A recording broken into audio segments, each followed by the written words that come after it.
would now ask that Elder Marlene Companion please come forward to smudge our participants before we begin our ceremony.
Thank you very much, Elder Companion. On behalf of the Nova Scotia House of Assembly, I would like to present you with this gift of thanks.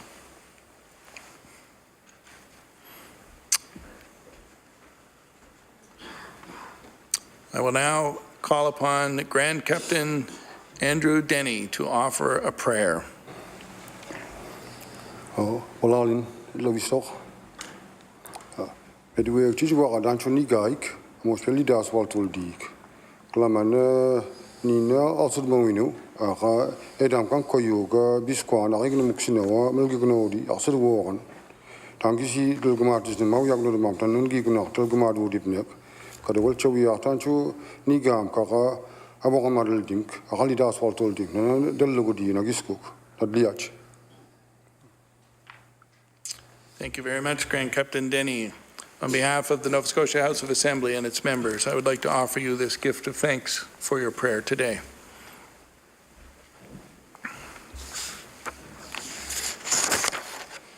It is the wish of His Honour, the Lieutenant Governor, that the ladies and gentlemen be seated.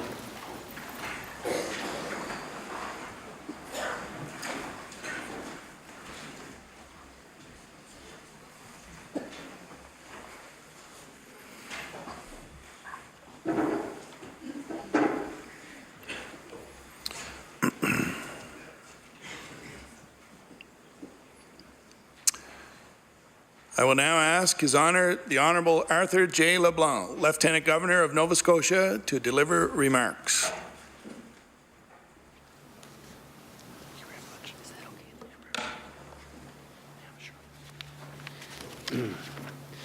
Premier McNeil, former Lieutenant Governors Freeman and Grant, former Premier Dexter, Speaker of the House of Assembly Murphy, Grand Keptin Denny, Honourable Ministers, Mr. Houston, Speaker of the House of Commons, Mr. Regan, Chief Justice Kennedy, Mr. Burrill, members of the Legislative Assembly, members of the Consular Corps, distinguished guests, ladies and gentlemen.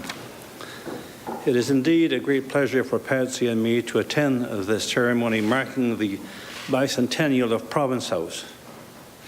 Today's milestone anniversary is significant, and indeed it is an honor to be part of this commemorative event. C'est avec beaucoup de plaisir que Patsy et moi sommes ici pour assister à la cérémonie pour souligner le bicentenaire de Province House. L'anniversaire que nous célébrons aujourd'hui est important et c'est un honneur de prendre part à cette commémoration. Since 1819, the legislature has been meeting here every year, and in doing so, Province House is the longest-serving legislative building in Canada. Province House, indeed, is relatively small in comparison to the counterparts in British Columbia or New Brunswick or Quebec City, for example. Nonetheless, while one of the smallest assemblies, this building has seen many significant events, many of which were the first in Canada and indeed the world. In the Legislative Library just outside this chamber, the Supreme Court of Nova Scotia held its first sessions, and in 1835, Joseph Howe successfully defended a charge of criminal libel, and it was, in fact, the spark that eventually led to the freedom of the press in Canada. I would be remiss if I did not mention the most important historical fact that this same Province House was the site where the first form of responsible government in the British Empire outside of the United Kingdom was held. Other landmark events include the installation of 4 Governors General of Canada and the House of Assembly passing the Nova Scotia Franchise Act on April 26, 1918. And this gave most women the right to vote in Nova Scotia's election. I am sure that many of you know that during the Queen's visit in 1994, Province House was designated as a National Historic Site to mark its 175th anniversary. To conclude, as the Queen's representative in Nova Scotia, it is my honor to read a message from Her Majesty on this occasion. As Province House reaches its 200th anniversary this year, I send my congratulations on this significant milestone. The Duke of Edinburgh and I remember our visits to the oldest legislative building in Canada in 1951 and 1994 with fondness. And as you celebrate this occasion, I wish all Nova Scotians every happiness in the years ahead. Signed, Elizabeth R. Je vous dis merci de nous avoir invités ici aujourd'hui. Nous sommes vraiment heureux d'être ici pour ce moment spécial et important. Thank you for inviting us today. It is truly an honor to be here to participate in this very important event. So thank you. Merci. Mudalia.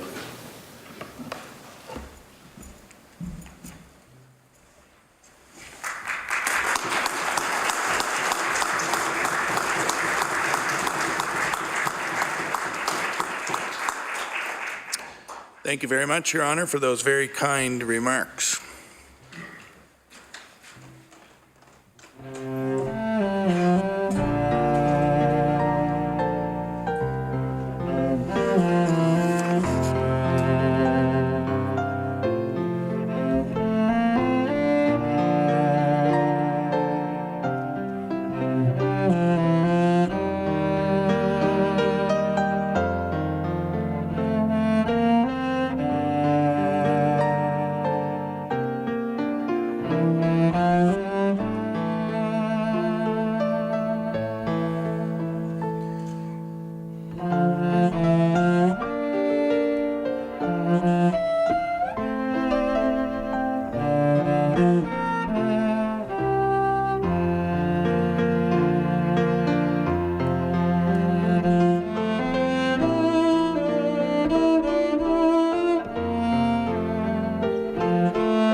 Well, she's changed a bit. But the old girl's still standing after, how long has it been? Mr. Merrick? Mr. Merrick, are you here? Yes, Mr. Scott. What What are you doing down there? There you are. That is a space for gentlemen and gentlewomen. Yeah, right. Fancy you being up there amongst all the commoners, and me being down here amongst all the hoi polloi. And me a working man. Excuse me, but I work. If drawing is work. It is called architecture, if you don't mind. And if you recall, I drew the plans for this building. That is work. Work? My sweat is soaked into every stone in this place. Can you say the same? Well, no, but I fell asleep on the plans and drooled a bit. Yeah. Look, I know where we are, obviously, but I can't tell when we are in this ledger of mine. Here, look at your magic ledger. It seems to keep up with the times a bit better. Let me see. Oh, it's February 11th, the same date when we last met. And the year? In the year of our Lord, good heavens, 2019. 2019. That's what I said, 2019. Anno Domini. 2019. 2019. That's 2019. 2019, yes. Have we got that straight? Yes. It's almost a century has passed then. Almost, but I'd say exactly a century has passed since we last saw each other. All right. At Province House's centennial in 1919. Yeah. I remember that fondly. Yeah. Mr. Scott? This is 2019. This is Province House's bicentennial. We are blessed to see her bicentennial. Yeah. I shall descend. What? You're going to come? What? I'll have a look around then, shall I? Oh, yes. Look at this place. Strong, sturdy. Oh, yes, very sturdy, just how I built it. And very, very beautiful. Well, thank you. I like to lead a healthy death style. I meant the building. Oh. Good old Nova Scotia stone and craftsmanship. Yes. Now, why didn't you just float down from up there, then? What, like a common ghost? I think not. I will haunt the stairs like a gentleman, thank you very much. Yeah. See that the speaker still sits at the north end. I told you it was the best place. Yes, well, I begrudgingly agree. Mr. Scott? There are people in attendance wearing strange garb. Do you think they can see us? No. No, they're just sizing them up, staring at each other, raring for some talking. Discourse. What course? Discourse. Oh, that course, yes. Oh, what strange, though, how their eyes seem to follow you. And they're laughing, luckily. Laughing. Mr. Scott, this is the Nova Scotia legislature. Oh, yeah. It's filled with laughter all the time. Did you hear that? Perhaps they can hear us. I'll check. Oi, can you hear us? Oh. Oh. Oh. And can you see us? Oh, dear. My. Well, good day, future ladies and gentlemen. May I present Mr. Scott, master stonemason and builder of this fine structure. I am Mr. Merrick, her architect. Mr. Merrick, there's a very different smell here. Smell. And it ain't them. It's the building. She's changed. Yeah. Yes. Perhaps I will look in my book. All the information is here. Oh, in that book. In this all-knowing book. Everything you could possibly want to know is in that book. Everything I could possibly know is in this book. If only everyone had some kind of book where all the information of the world was stored, that'd be very useful. Oh, so interconnected information. Interconnected information, like some kind of web. Oh, like a fishing net. Yes, like some kind of interweb net. That's silly. No, I'd never catch It would on never that. happen. Let me see. Oh, yes. Province House was under repairs in the 1980s and 90s. The pillar wall, the base of the building, was in decay, and stones had to be replaced. What? Stones had to be... Stones replaced? Yeah. That these two hands chipped into perfect rectangles? Cuboids. I don't care how cute your boys were. Those were my stones. Well, it was to replace previous concrete patching.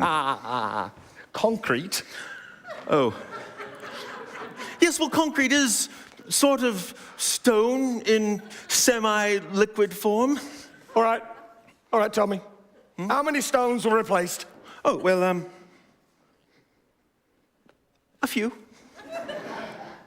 How many? Oh, look, stonemasons were imported from England to train 12 local apprentices. Isn't that fascinating? Let's read more. Local apprentices? Yes, well, apparently the art and craft of stonemasonry fell into disrepair and disuse and decline over the years.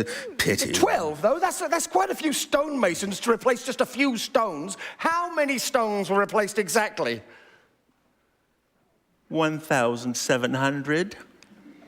Oh, no. But it was all stone from...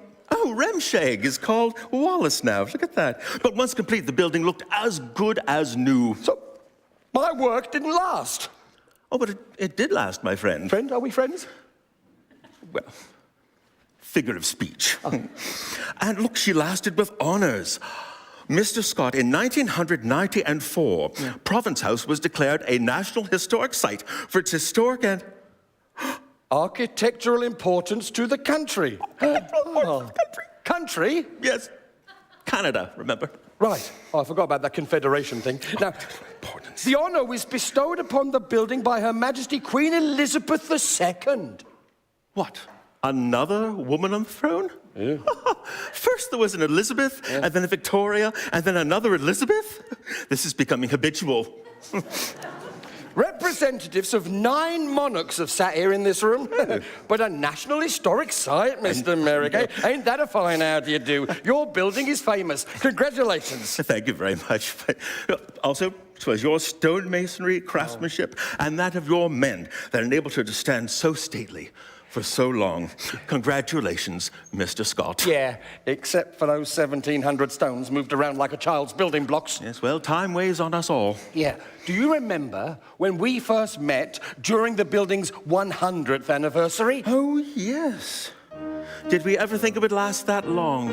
Not really. Oh, I have an idea. Yes. Let's take all of these future people back to Province House's centennial. Ooh, good idea. In 1919. 1919. 1919. 1919. 1919.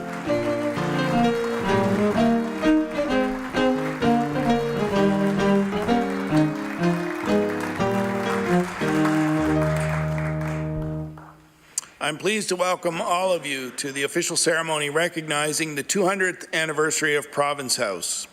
As Speaker and an elected member of this House of Assembly, this monumental anniversary is especially impactful. I would like to begin today by acknowledging that we are in Mi'kma'ki, the ancestral and unceded territory of the Mi'kmaq people. It is important on occasions such as this one to reflect upon this fact and recognize their presence both in the past and the present. We are gathered here today to celebrate Province House, the symbolic home for all Nova Scotians and the centre of our democratic process. On February 11th, 1819, exactly 200 years ago today, Province House opened its doors. The 200th anniversary of this building allows Nova Scotians to reflect on our shared values and achievements as a province. The laws passed and decisions made between these walls have impacted generations of Nova Scotians. As the oldest legislative building in Canada, Province House has long served as a cultural asset for its rich history and its unique architecture. It is also noted for being the birthplace of parliamentary democracy, freedom of the press, and responsible government in our country. Province House played a significant role in shaping our nation's democratic institutions that help secure the rights and freedoms of Canadians as we know them today. I feel that I can speak on behalf of all elected members of this House when I say what a great honor and privilege it is to represent our constituents in this historic building. No matter our political affiliations, we all share the fundamental goal of building a better Nova Scotia. Let this day serve as a reminder to us all to acknowledge the legacy of our past and how we can look boldly on our future to charter a new path for the next 200 years. To everyone here today, I urge you to go back to your communities and encourage the people around you to partake in the many celebrations taking place throughout the year here at Province House. This anniversary is a perfect opportunity for residents and visitors to Nova Scotia alike to feel more connected to this province, much of which was built between these walls. Now it is my honor to read highlights from the messages from Her Excellency the Right Honourable Julie Payette, Governor-General of Canada, and the Honourable John Burkow, Speaker of the House of Commons of the United Kingdom.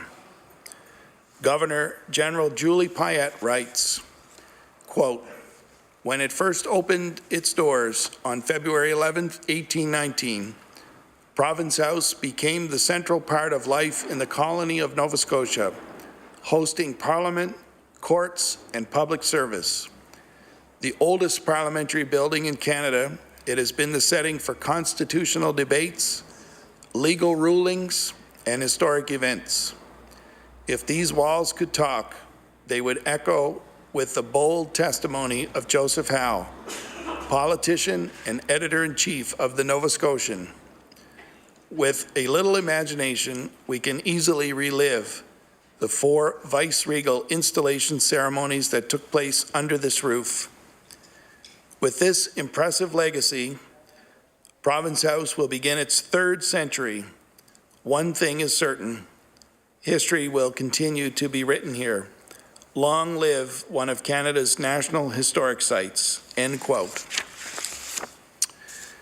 And now a message from Speaker John Burkow from the Palace of Westminster. On behalf of the House of Commons in Westminster, I send you my heartfelt and warm best wishes as you commemorate the 200th anniversary of the opening of your Province House in February 2019. After visiting your beautiful Province House last year, I'm certain that the House of Assembly will flourish there for many, many years to come. End quote. On behalf of all of our current members of the Nova Scotia House of Assembly, thank you all for joining us for this wonderful celebration of our history.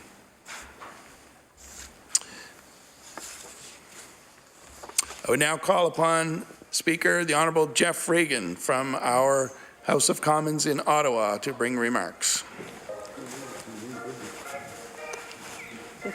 I wasn't expecting music to start me off. Vos honneurs, Monsieur le Président, Mr. Speaker, Mr. Premier, Grand Keptin, Mr. Houston, Chief Justice, ministers, including you, dear, members of the Legislative Assembly present and past, past lieutenant governors also, I'm delighted to see. What an honor and a privilege it is for me to be with you today in this building that means a great deal to all Nova Scotians and to which I feel some personal connection, although this is the first time that I've had the occasion to speak in this chamber. Now, mind you, I did have the pleasure last fall of welcoming the G7 speakers to a conference in Halifax, and we did do a photograph in here, so we spoke informally, but it wasn't this kind of a session. So it is very special for me, and I must, Mr. Speaker, comment on how quiet here it is and how well-behaved your members are. I'm not used to speaking to such a quiet and well-behaved audience, considering where I usually have to do so. But what a historic building it is. To think that when it was opened in 1819, we'd just come through the War of 1812. It was just after that this building was opened. And we think, of course, of the famous trial of Joseph Howe, which was held just a few steps away in the library where some of us were a few moments ago, and where he spoke for 5¼ hours and defended himself and won on the charge of libel, and where, of course, for the first time in the British Empire, outside the British Isles, responsible government was founded and won through peaceful means here in Nova Scotia. What a remarkable history this building has. I said I have some personal connection. First thing that comes to mind is remembering a time when our family lived on Berlin Street in Halifax. My dad was leader of the opposition, and I woke up one morning and he was lying on the front couch trying to get some sleep after quite a long speech, what some might call a filibuster, that he gave well into the wee hours. Now, I think that maybe the rules have changed and you can't do that anymore the same way in most Westminster-type chambers, but I recall that very distinctly. And then I remember between 1970 and 1978 when he was Premier. Of course, at that time, the Premier's office was downstairs in this building, and occasionally visiting him there in the office. So I can remember that, and once in a while, as a young law student, after he no longer was here, I occasionally sat in the gallery and would watch the proceedings in this chamber. I remember during the time of my high school years, when my high school principal at the time, who's here in the room, was in fact in your role as Speaker, and that would be the Honourable George Doucette. Alors, et je suis très content qu'il est présent aujourd'hui. Je suis très content aussi qu'au moment qu'on célèbre cet édifice, l'anniversaire, 200e anniversaire, que pour la première fois, notre gouverneur est un bon Acadien.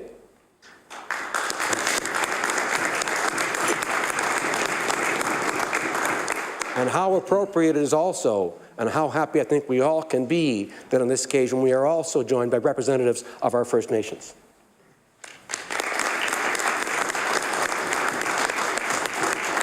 So on behalf of the House of Commons and the Parliament of Canada, Mr. Speaker, I bring best wishes, and as a Nova Scotian, may I say, may this great building continue to serve for the next 200 years and beyond, and may democracy flourish always in Nova Scotia.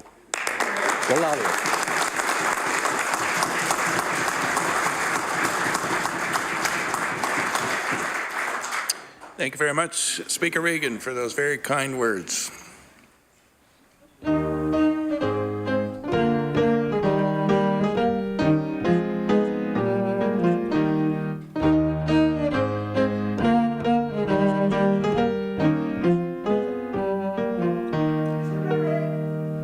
Mr. Merrick! Mr. Scott? I'm just going to go behind these people. What are we doing here? I don't know. I feel strange and phantasmic. Yeah. I'll just check my magic ledger. Oh, do. To see what date it is. Oh, look, it's February the 11th, 1919. What? 1919? Yeah, that's what I said, 1919. Well, that's impossible. That's 100 years in our future. That could only mean... We are very, very old and forgot about the past century. Or... Ghost! Oh, so we're haunting Province House. We are public spirits.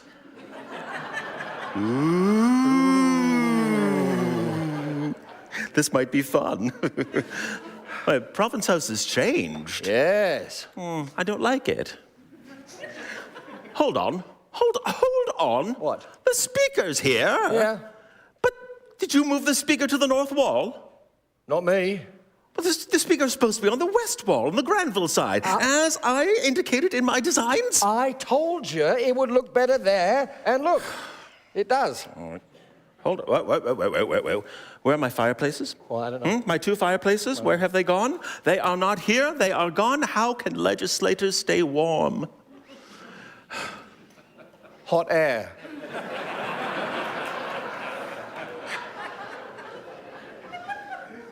That joke was old in our time. I know. Hot air. I designed a total of 38 fireplaces and stoves throughout to keep the building warm.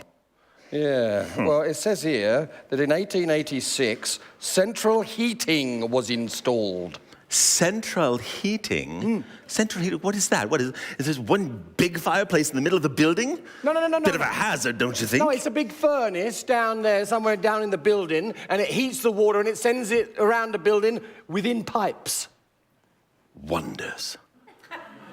Wonders. Suppose it would work. Yeah. Hold on. And what is that? Oh, that's the Reporters Gallery, added in 1840. Reporters? Yeah. The public? In here? How inappropriate. Well, it is their house, Mr. Merrick. Oh, and the Supreme Court is gone. Gone? Anarchy. No, it's just moved to Spring Garden Road. Oh, right. In 1862, it says. Good. Now, the space now houses the Legislative Library, designed in the Victorian style. Wait. The Victorian style? Named after Queen Victoria. Queen Victoria? What, the Duke of Kent's baby girl? Another woman on the throne? We just had a Queen Elizabeth. No, almost 300 years ago. I think we're due. I suppose. Progress, eh? It says here that the ceiling of the library was lowered in 1824 to make room on the 3rd floor, and the library was designed in the Victorian medieval Gothic revival.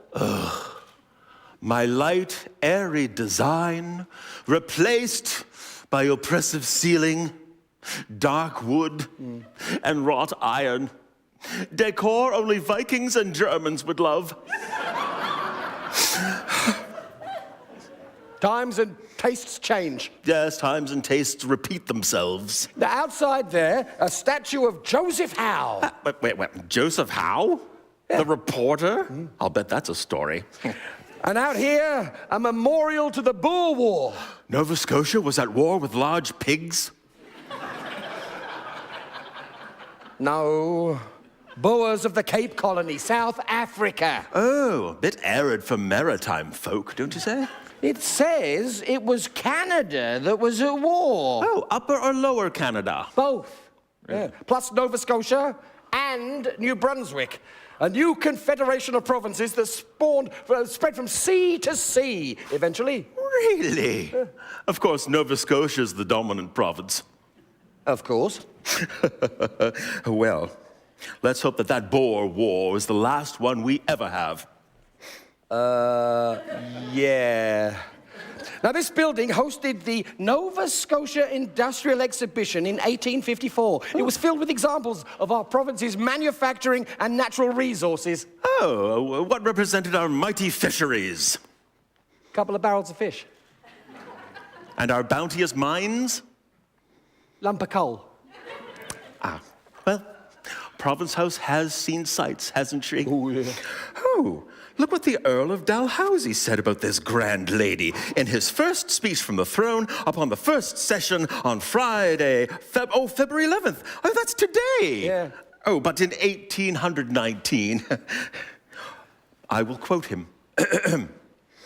It stands and will stand, I hope, to the latest posterity, a proud record of the public spirit. I bet there's been a lot of public spirits chugged in there over the years. To continue the quote of Lord Dalhousie, and as I do consider this magnificent work equally honourable and useful to the province, I recommend it to your continued protection. Well, isn't that nice? I knew the old girl would still be standing after 100 years. Yes. Oh, Mr. Scott, she even survived a massive explosion not 2 years ago in 1917 with only glass and minor masonry damage. I think, Mr. Scott, we both knew she would withstand. From when we met up in 1811 on that empty plot of soil that was to become Province House. Oh, Remember yes. that? Like it was yesterday. Yes. Oh, I have an idea. Yes. Let's take these people back Again? to 1811 when we first started. We're going back again then. 1811. To 1811. 1811. 1811. 1811. 1811.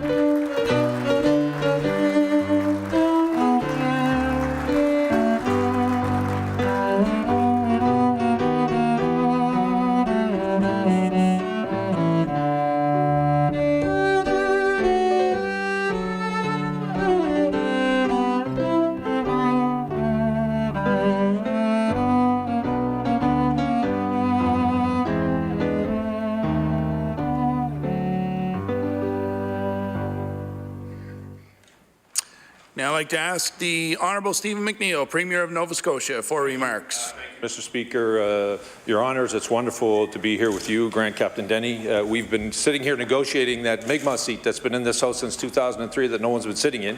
So we're looking forward maybe to have him join us. The numbers are close right about now.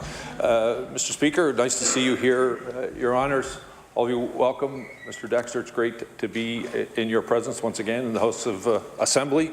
Mr. Houston, I believe this is your first chance to take your seat as leader of the Conservative Party of Nova Scotia. Congratulations, and what a wonderful honour it is for you and your family to be able to remember this first day as we celebrate 200 years here in the House of Assembly. Mr. Burrill, I look forward to seeing you now. I'm not so sure I will in a few weeks. As Mr. Merrick and Mr. Scott were talking about going back to 1811, there are many days in this place I think we are stuck in 1811, but it is wonderful. But it is wonderful to be in Mike Laffin's personal museum.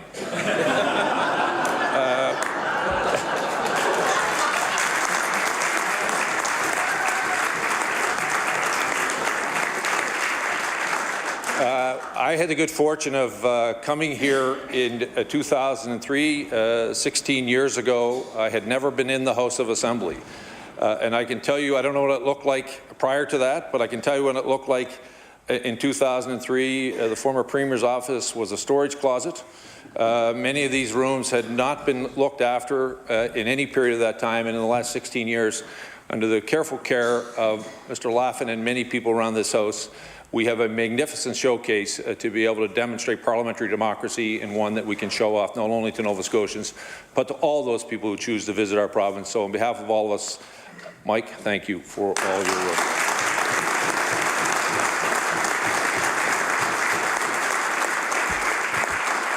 I found it interesting when Mr. Scott said to Mr. Merrick he wished that all of us had one of those books with all of the answers in it. That's what they gave out in 1819. Today they call it opposition. So I was there once. I had them all too. So I do want to say, having the privilege to sit in this House is a real honor. I've said this many times. What we do matters. There are people in this province who require all of us, regardless of where we sit in this House, to demonstrate the best of who we are, to provide public policy that is a helping hand for those citizens who require someone to lean on in their most difficult times. And whether we create the right policies and legislation, there's somebody there for them to lean on. There are people out trying to make economic development, job creation for the citizens, for their own sons and daughters, for their own families, but quite frankly for ours. And the policies and decisions that we make in this House make that possible. When you look at the diversity of this province, the multicultural part of Nova Scotia, decisions that we make in this place around immigration matters. To the people of this province, the tone that we set out of here when it comes to an inclusive population matters. And I believe what we do and what people who preceded us have done in this House matters to the population of this province, and demonstrates that not only are we 200 years old, but we are as modern as we ever were to deal with the trends that are happening in a global community, Mr. Speaker. And I have never once taken for granted the privilege it is for me to sit in this House as a member who represents the riding of Annapolis, where I will add, where the first capital was of Nova Scotia. I also want to tell you, though, in our 16 years, Mr. Speaker, that I've been here, we've seen some other firsts. Mr. Speaker, I was sat here when we elected the first new Democratic government in Nova Scotia, and I'm thrilled that Premier Dexter is with us today. I often make demonstrations in this House, and I'll take people around. Demonstrations is the wrong word.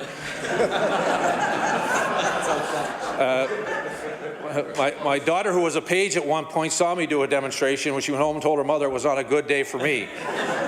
But I will tell you, I often do tours of this House when I see people, and it's a privilege for me to talk about the Red Room. The gift from Scotland is that ceiling that we see, the design in our ceiling. Talk about Joseph Howe.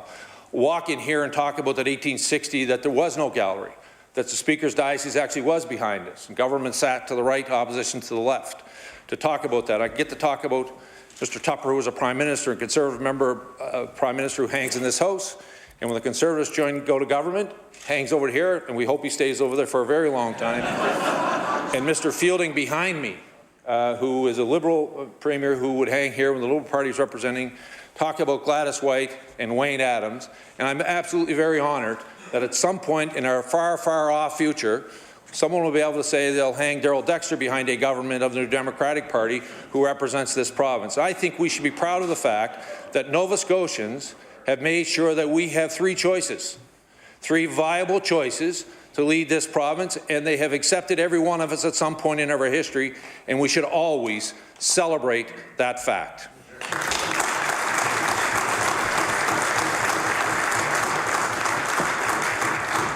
And finally, Mr. Speaker, I can tell you how honoured I was to be in this House the day that you took your place in the diocese.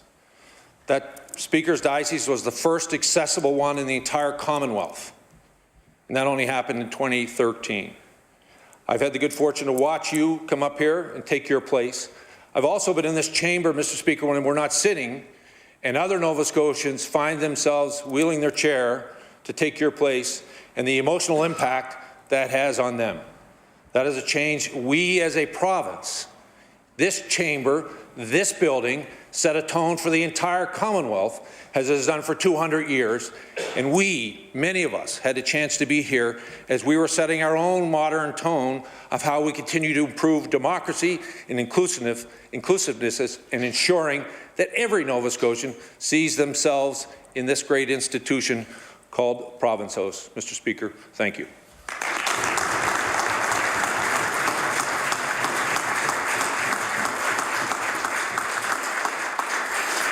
Thank you very much, Mr. Premier. It's now my great pleasure to call upon the new Leader of the Official Opposition, Mr. Tim Houston. Thank you, Mr. Speaker. Your Honours, Premier, Speaker, Grand Captain Denny, Speaker Regan, former Lieutenant Governors, Premier Dexter, my colleagues in the Legislature, ladies and gentlemen, it is an honour to be here today on such an historic occasion. It's humbling to think about the MLAs who came to work in this chamber over the 200-year history and the important legislation that they worked on. And to imagine the notable people who have passed through these Hollis Street doors, from royalty to prime ministers, from Charles Dickens to hardworking Nova Scotians who came here to witness democracy in action. And I consider myself lucky to be a small part of the history of this chamber. I'm proud to come to work here and represent the constituents of Pictou East, but also all Nova Scotians. And while we may have our debates, sometimes heated at times, I think at the end of the day, we are all fortunate to have the opportunity to be here. Now, there is no doubt that many things have changed since February 11th, 1819. But Province House hasn't. And the ideals and the values of the people of Nova Scotia that were held so near and dear 200 years ago are still cherished today and something that we can celebrate. So I want to thank the Speaker, Mr. Laffin, Mr. Theriault, and all the legislative staff and everyone involved for organizing this 200th anniversary. Thank you, Mr. Speaker.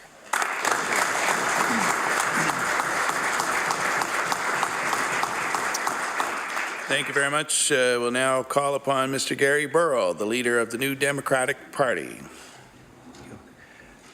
Your Honours, Mr. and Mrs. Grant and Grand Keptin Denny, Premier McNeil, Mr. Houston, and all this great assembly of friends gathered for this warm occasion.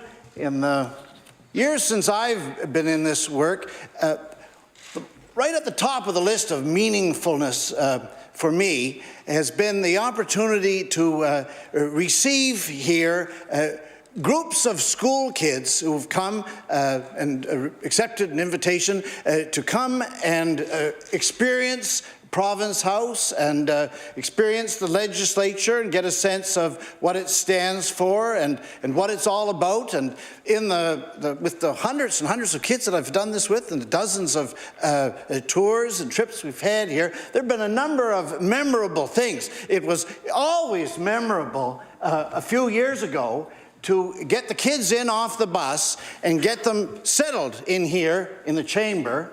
Then I would give them a few preliminary remarks, and unbeknownst to them, our old friend, the late Kenny Greenham, the Sergeant at Arms, was hiding around the corner in full regalia with the mace over his shoulder, and then at a prearranged signal, just as the kids had begun to settle down, he would pull it in full Sergeant Major throttle and come around the corner, "His Honor, the Speaker!" The kids would come with a foot up off their chairs. It was always memorable to get a group of kids downstairs and gather them on the carpet in front of that framed portrait of the free pardon of Viola Desmond.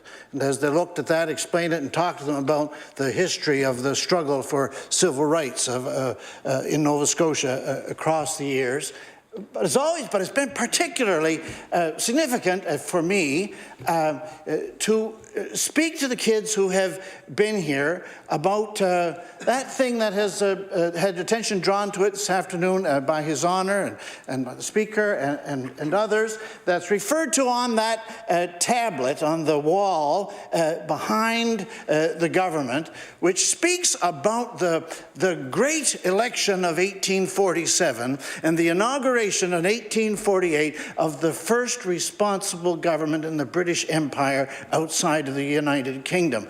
A big thing happened right here. In the context of 10 years of democratic struggle led by Joseph Howe, the British government came to the conclusion that they were going to step down and abandon their resistance to the principle that in this colony, the government should be responsible to the people and not the monarch. And that meant that from that moment until this moment, the cabinet's power has been dependent here on the support of the majority of the members of the House. Big thing. So in 1855, this happened in Newfoundland. 1854 in New Brunswick, 1851 in PEI, up the line in Ontario and Quebec at the far end part of 1848. But it happened here, right here. First, the principle was established that the government is responsible to the people of the province. And so when you have the kids here, we always line them up and get them in the seat one by one of the constituency where they come from. And now Halifax, Chebucto, before that in Colchester, Musquodoboit Valley. And we'd take each kid's picture.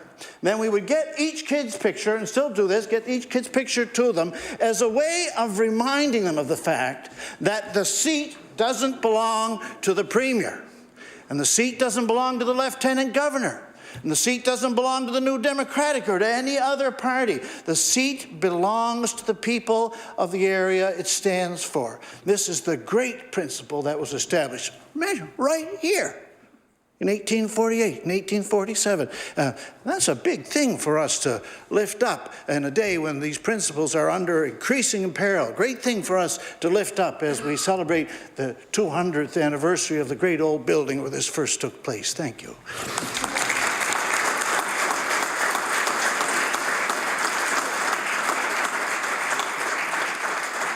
Thank you very much, Mr. Burrill.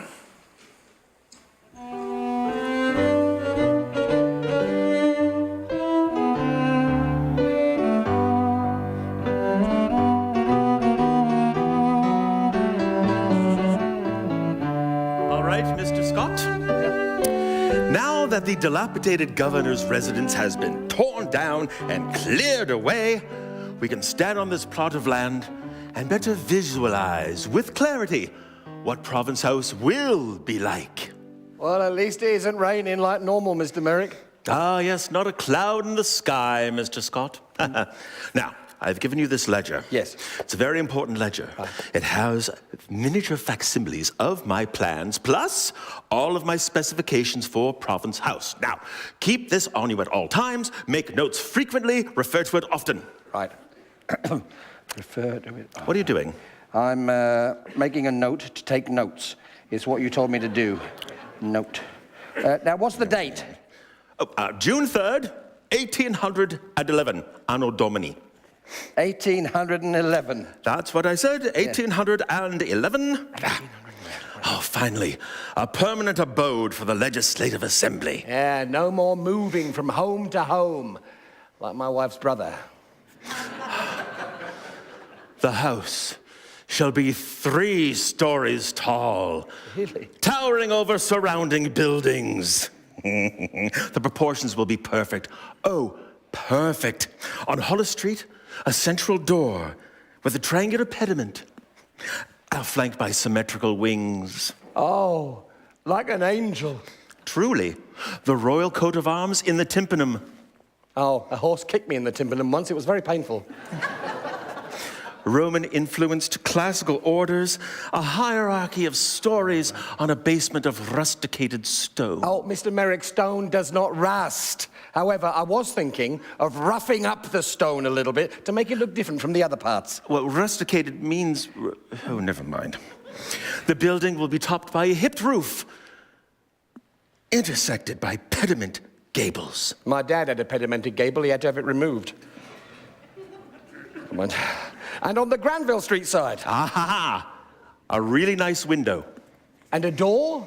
All right, another door. Inside will be light and airy with harmonious volumes. Oh, lots of singing. Flowing spaces. Running water? Ionic columns. Ironic columns. Yeah, it is the government after all. The walls will be gently hued grounds with white bas-relief embellishments. So pale paint with white stuff on the top then. The lobby floor will be resplendent in white marble and black limestone squares. Ah, suitable for a very large game of checkers. Window glass will abound to shed light upon the workings of government. Oh, Province House will be a fine example of the Palladian tradition as inspired by Mr. Robert Adam, Scotland's finest architect. You do love your building, don't you? I do, I really do. It's like you've got an Oedipus complex. I'll wait. So, when will this Robert Adam gentleman be coming across the water to decorate all of this? Well, Mr. Adam passed away 19 years ago in 1792. Oh, I'll do it then. And to embellish the walls and ceilings, I have ordered 31 crates of plaster ornaments in the shape of sea life, all the way from Scotland. Mr. Merrick, I'll save you some time and money. Next low tide, I'll get a bucket and a shovel, go down to the beach, get a couple of shells, put some plaster on them and stick them on the wall. Bob's your uncle. No. Right, let's do it the hard way then. Now, When will these plasters arrive? Well, I just ordered them. Yes. So my letter will have to go across the Atlantic by sail, Yes. make its way to the factory, and then the order will be filled out in turn, and then the order will be sent back to the docks, come across the Atlantic by sail. So that means it'll arrive, right now it's June 1811, so it'll be 5 years' time. Only 5 years? That's fast. Fulfilling the promise of the Industrial Revolution. Here, imagine if the government got involved. That'd speed things up, wouldn't it?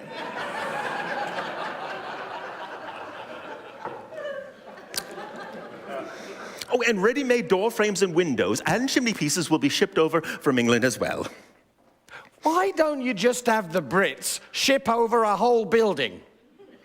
Prefabricate a building? That would never work. Besides, this is the House of Nova Scotia, and it shall be made with Nova Scotia. good old sandstone from Remsheg. Oh, when will the cornerstone be ready? Will be ready for laying in August? Carved and ready. Tick. The rest of the stones? Quarrying from Remsheg as we speak. Ha! Tick. Right. So, now, the red chamber for the upper house shall be over there, and then the Supreme Court just tucked around the corner there. So how much do you figure all of this is going to cost? Only £20,000. Ooh, a bargain. I would have thought maybe a little bit closer to 52,000. This is a government project. They never go over budget. But that is only the mortal cost, Mr. Scott. For you cannot put a price on pride and prosperity. Isn't prosperity measured in price? Spirit, Mr. Scott. Spirit. The spirit of every Nova Scotian, native-born or foreign-born, will be in this house. This building will see many wonders. Maybe maritime union. Oh, or a union of British North America. A woman sitting on the British throne. That's silly. We just had a woman on the throne in 1558. So the Speaker's chair then? Yes. Yeah. North wall. Don't be ridiculous. The Speaker's dais will be on the west wall. I don't know. I think the north wall would be better. Mr. Scott, you just build it. Leave the planning to me. The architect is always right. Right. Oh, Mr. Scott, you and I, we will make our marks here. We'll pour our heart and souls into this great building. I think we'll be a part of her for a very long time. I think so. Oh, shall we go to where the red room is? Or will be? Yeah. Will there be food? For I must be fed. Oh, of course, of course. Oh, and let's take these future spirits with us. All right. But first, I must make an introduction. Ladies and gentlemen, the Speaker of the House. What? North Wall, right? The Speaker of the House.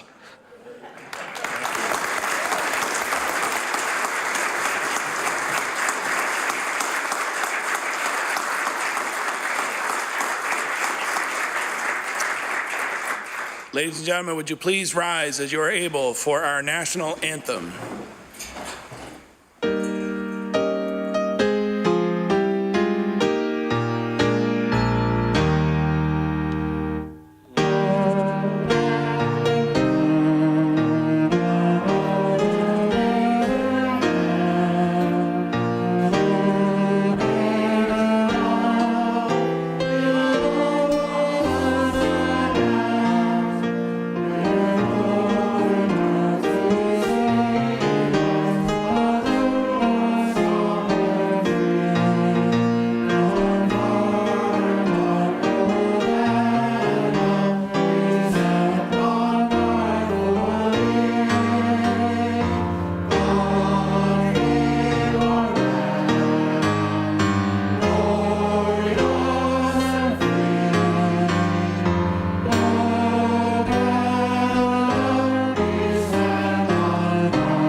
Ladies and gentlemen, I think I'll speak for everybody when I'd like to offer our sincere thanks to Mr. Merrick and Mr. Scott, played by Jamie Bradley and Jeremy Webb.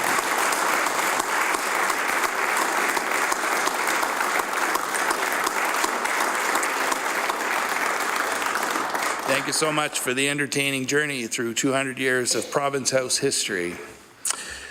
I now would like to invite everybody into the Red Chamber for a piece of birthday cake and a small reception, and we will see you over there. That concludes the part of our ceremony in the chamber. Thank you very much. Thank you, Your Honours.